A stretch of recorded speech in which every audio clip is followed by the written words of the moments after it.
I have officially been on my debt-free journey for 2 years, and in that time, I have paid off over $34,000 of total debt. Obviously, I didn't start this YouTube channel in 2018, so I kind of wanted to take you through my 2 years of paying off my debt. And I do have blog posts for every single month since then, and even before that I was paying off my debt and tracking my spending. I also have a blog post for my 2-year journey, which I will link all of that down below. So I have my notes here, and I'm gonna really just go through the main points from the last couple of years and the numbers, the emergencies, the specifics. But first I wanted to say that I actually started paying off debt in 2017. I graduated with my master's in 2016, and then there's the grace period, so I didn't have to start paying my debt until July of 2017. Well, my student loan debt rather. And that's when I started my debt-free journey. However, during that time, I was leasing my car. So I didn't have an actual car debt, it was just a lease.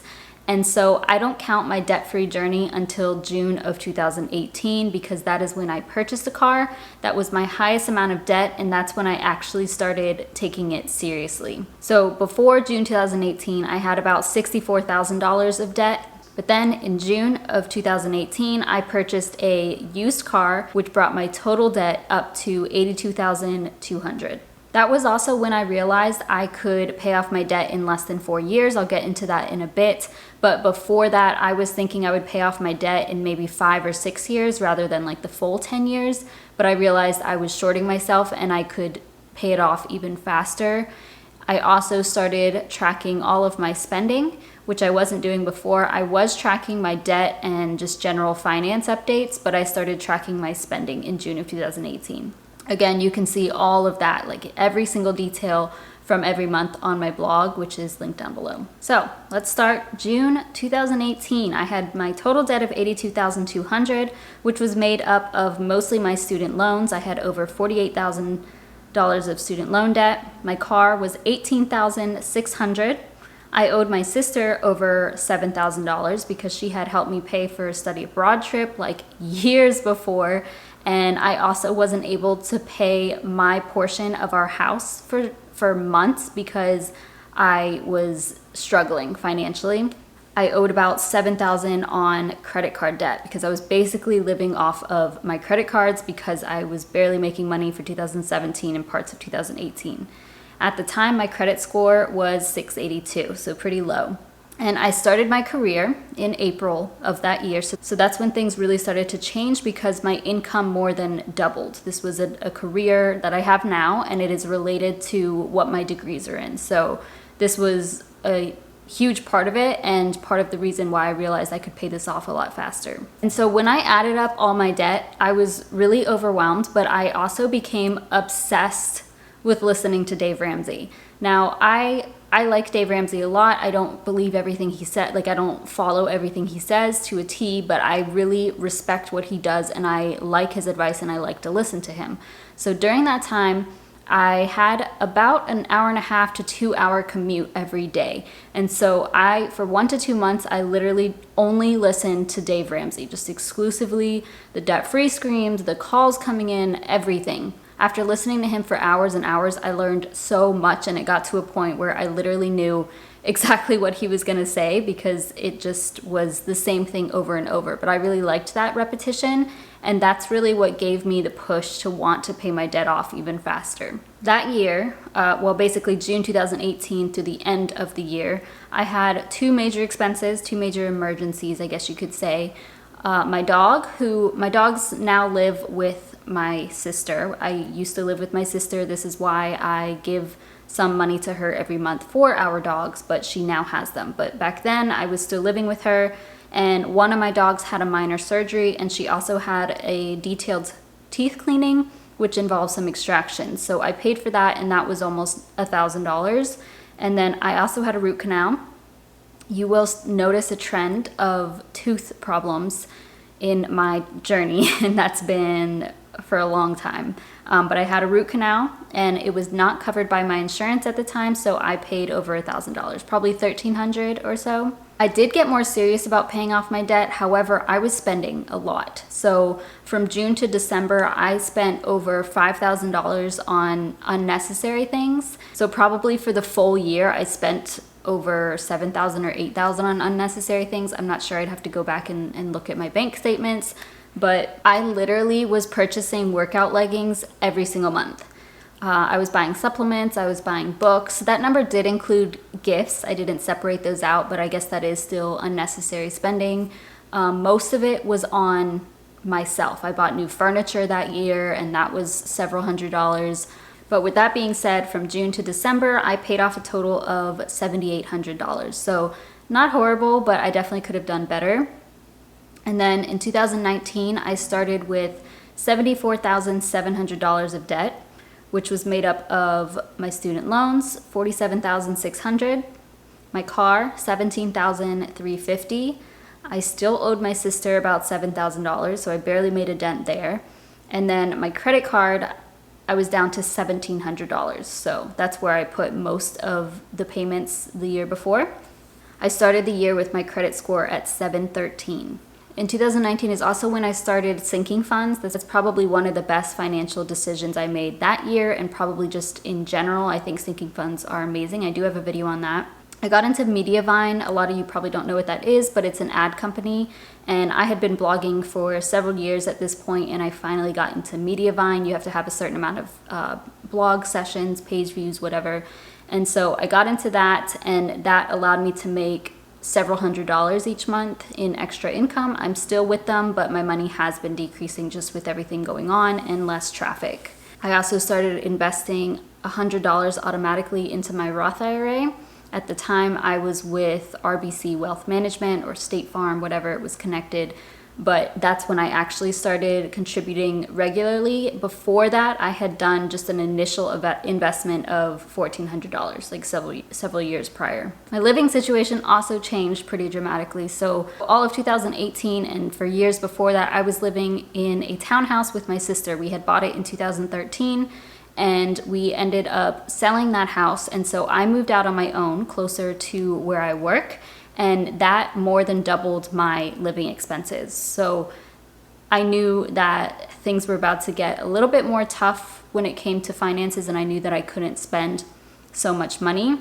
The good thing about this was the house value had gone up significantly and we profited quite a bit, and my sister did give me several $1,000s, and this is what allowed me to pay off about $10,000 of my debt right then and there. So that was like March or April of 2019. My debt decreased by almost $10,000. I also decided to refinance my car. I think that was in April or May. My interest rate before was 6.79%, and I also was co-signed with my dad, or he co-signed on my car, just so I could get a lower rate, because at the time my credit was really bad. If you go back to my video, the worst financial mistake I've ever made, that explains why. Then when I refinanced, my interest rate went down to 3.85, and it is now only in my name. This decreased my loan term, and then obviously would increase my minimum monthly payment, but this is gonna save me thousands for the life of the loan. So by that June of 2019, my credit score was up to 747, and then my total debt was $60,500. So I had paid off about $20,000 of debt in 1 year, which was really exciting. I also got my first raise at my job, which was a $2,800 increase for the year. That's always a good thing. It's not a huge amount, but still a good thing. One thing that I did that June is I did a balance transfer. So I had completely been credit card debt free for a few months by the time I got to June. And what I decided to do was a balance transfer of over $6,000 of my student loans to a couple of credit cards. It ended up working out for me. Like, I did not pay any interest on it. I guess I saved a couple $100s because of that, but it's not something I would do again because it really stressed me out. I did not think I would be able to pay that off in time before the interest started accruing again. Obviously, when I initially did it, I thought it would be easy breezy, but as the year went on, a couple of things happened, and so I was really stressing about being able to pay that off before any interest accrued on it. But ultimately it did work out. I just wouldn't do that again. So really think about a balance transfer before you actually follow through. The other stressful thing about 2019 was the co-signed car. So again, refer back to the video where I talk about my worst financial mistake. To sum it up, I co-signed on a car in 2015, and there was a lot of drama with this, and there was a lot of court fees and yada yada for many years. And in 2019, I started garnishing this person's wages because they were missing payments again, and that caused him to file bankruptcy. This lasted several months and even went into 2020, which we'll get into in a bit. But besides that, I did have a couple of big expenses. So I had some car maintenance. I know my battery died, so that was like 100 something, and then I had paid to fix something else for 300 something, which was probably unnecessary. So I spent like 400 something on car maintenance, which did not need to be done. I had another root canal, so there's that, and that was again not covered by insurance, so this was $1,400 total. But by the end of the year, from January to December 2019, I paid off over $17,000 of debt, which is pretty good. I probably could have done a little bit more, but not horrible. Then for 2020, I knew I wanted to commit to a no spend year. So I started this YouTube channel in December of 2019, and I also committed to a no spend year for the year of 2020. And going into 2020, I had about $57,000 of debt, which was made up of my student loans, $36,500, my car, $14,200, and then those balance transfers were still at about $6,500. So that's why I was stressing out, because I literally had done a balance transfer of over $6,000 and I was still in the $6,000 by the start of the year. So that's where I was concerned. My credit score at the start of the year was 758. Now, referring back to the co-signed car, in February, I paid about $3,000 to get rid of this car. You know, there were some attorney fees in between that time, and I had to go to court. But ultimately ended up getting rid of the car and making up for the difference. I paid for that, even though it was not my car, but it was a $3,000 total loss to me, which was all of my emergency fund. So that was completely depleted. However, the car is gone forever. Like, I never have to deal with that person again. And so it's a huge relief. So again, refer back to that video. I transferred my Roth IRA to Vanguard. Finally, I had been wanting to do that for over a year, and I did make a video on that explaining why I did that and my experience, so you can check that out in the description box. So far, I've had a couple of larger expenses, but fingers crossed that it stays that way and not much else happens. These were not too bad. Again, another tooth problem. I had my tooth extracted. I think I did mention this in, one of my budget updates. And that was probably about $400, maybe a little over $400 with everything. And then I had last month, or a couple months ago, I had the whole ER rabies ordeal. So that was a total of like $200. So not too bad. This year I got my total debt under $50,000, which is like a big milestone in my opinion, considering my student loan debt started at $50,000 or $49,000. I got my second raise this month, actually in June, and that is a $3,350 annual increase, which is better than last year, and I'm grateful for that anyway, because I know things are rough for a lot of people right now. And so far this year, I've spent maybe $200 on unnecessary things, which is insane. So like I said, I committed to a no spend year, and I'm going to do an update on that in a couple of weeks, but I've probably only spent $200, not even, and I know exactly what it was. It was some parking, some stamps, I bought curtains, but I'll get more into that in the video in a couple of weeks. And so far this year, I've paid off over $9,000 of debt, which is pretty big. Like, that's a decent amount, and that's really exciting. Hopefully I can increase that. I can more than double that over the next 6 months or so, but honestly, I have no clue. We'll see where things go. My credit score is now 763, and all I have left are my student loans, $36,200, and my car, $11,900, which is crazy. And like I said at the beginning, from June 2018 until June 2020, now I have paid off $34,050 of debt. That's a pretty big number, but to be honest, the journey of debt payoff there's a lot of ups and downs, and if you're on this path, then you know as well.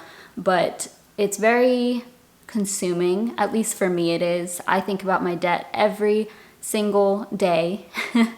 And there's been many times where I've been so stressed about my finances, and then the next month I feel so great, like I just don't even stress about it, or I still think about it, but like I just feel at ease. But then the next month I'm stressed out about it. So it's constantly been this roller coaster for me, like ups and downs every single month.